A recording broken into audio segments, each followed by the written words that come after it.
This is breaking news. Whistleblower accounts show Hunter Biden's laptop had little role in IRS probe. For more than 2 years, Democrats and Republicans have hotly debated the importance of the Hunter Biden laptop, insisting that it was either key evidence of corruption or fool's gold meant to con 2020 voters into abandoning then-candidate Joe Biden. Both theories were largely wrong. According to two of the agents closest to the investigation of tax crimes allegedly committed by President Biden's son. After being handed the device by a Wilmington Dell computer shop owner in 2019, the FBI quickly concluded by examining computer data as well as Hunter Biden's phone records that the laptop was genuinely his and did not seem to have been tampered with or manipulated. But the agents' accounts also indicate that the laptop played at best a small role in the criminal investigation into potential tax and gun purchasing violations. Far from a smoking gun, the laptop appears to have been mostly an afterthought to the reams of text messages, emails, and other evidence that agents gathered from Hunter Biden's cloud data.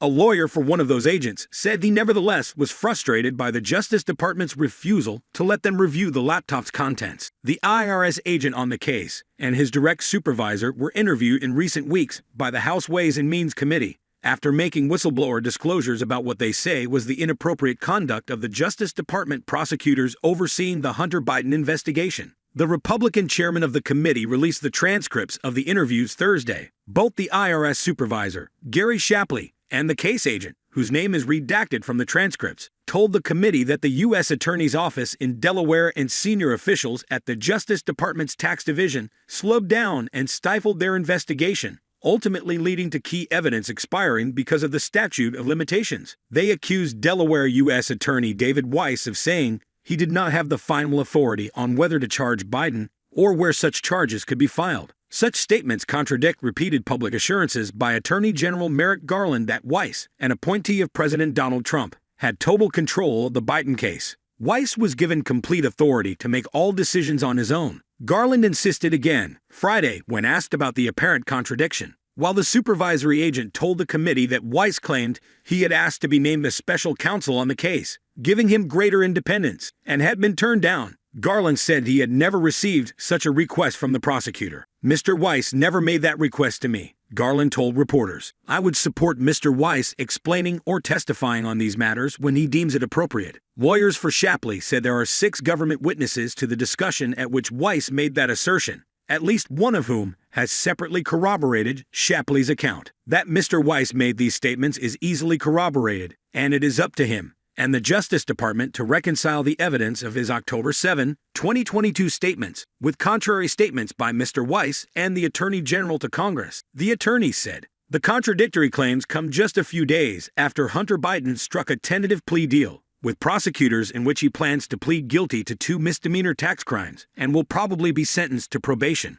He will also admit to having illegally possessed a gun and enter a diversion program that will dismiss the charge against him if he stays clean for 2 years. Biden is due in court July 26. His plea deal must still be approved by a federal judge, and it's unclear if any of the allegations raised by the IRS agents could throw a wrench into that proceeding. It is rare, but not unheard of, for federal judges involved in guilty pleas or sentencing to press Justice Department officials to explain further how they arrived at determinations on charges and recommended punishments. One of the most colorful details in the agent's account describes text messages from 2017 in which Hunter Biden appears to make an angry demand of Chinese business executives and repeatedly invokes his father and his family name to try to get what he wants. I am sitting here with my father, and we would like to understand why the commitment made has not been fulfilled, Hunter Biden wrote in the message later obtained by the IRS agents from his cloud storage. At that time, Joe Biden was out of office, having recently served 8 years as the vice president. I would like to resolve this now, before it gets out of hand, and now means tonight, and see if I get a call or text from anyone involved in this other than you, Zhang, or the chairman. I will make certain that between the man sitting next to me and every person he knows and my ability to forever hold a grudge that you will regret not following my direction. Hunter Biden allegedly wrote, all too often people mistake kindness for weakness, and all too often I am standing over top of them saying I warned you. Over a slew of messages stretching over days, Biden makes clear that he is unhappy that a deal he thought would be consummated for $10 million a year would actually generate $5 million. The IRS case agent told lawmakers that they were never able to determine what Biden would be doing for that money. Much of the IRS investigation tracked how Biden was paid by foreign entities in China, Romania, and Ukraine, and did not report some of that money as income. "I can make $5 million in salary at any law firm in America," Biden wrote, according to investigators' notes of the text conversation. "If you think this is about money, it's not.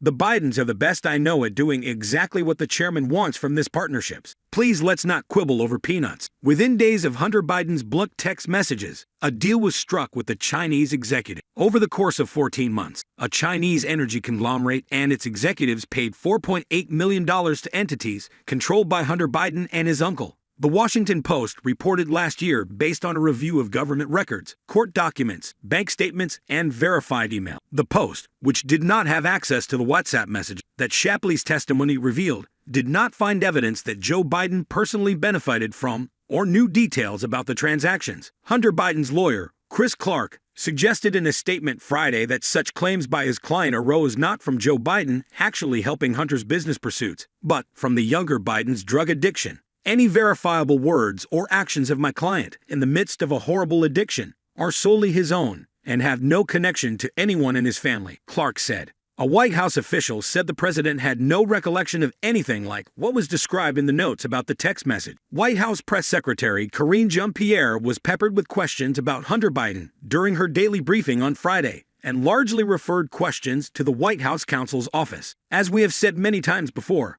the president was not in business with his son," said Ian Sams, a spokesman for the counsel's office. "As we have also said many times before, the Justice Department makes decisions in its criminal investigations independently, and in this case, the White House has not been involved." Since 2020, the Hunter Biden investigation has been the subject of heated accusations of corruption, political influence, and dirty tricks. During that year's presidential election, Stephen K. Bannon and other Trump advisors touted a copy of the laptop they said Hunter Biden had brought to a Delaware computer shop, positing that the emails and photos on it held critical evidence of crimes. Democrats suggested the data might have been doctored, or possibly a Russian-backed disinformation campaign. The information provided by IRS agents to Congress seems to put both the accusations and counter-accusations to rest. FBI agents were able to determine in early November 2019 that the device they had was registered to Hunter Biden, and phone records showed he had been in contact with the computer shop owner. "We have no reason to believe there is anything fabricated nefariously on the computer and/or hard drive.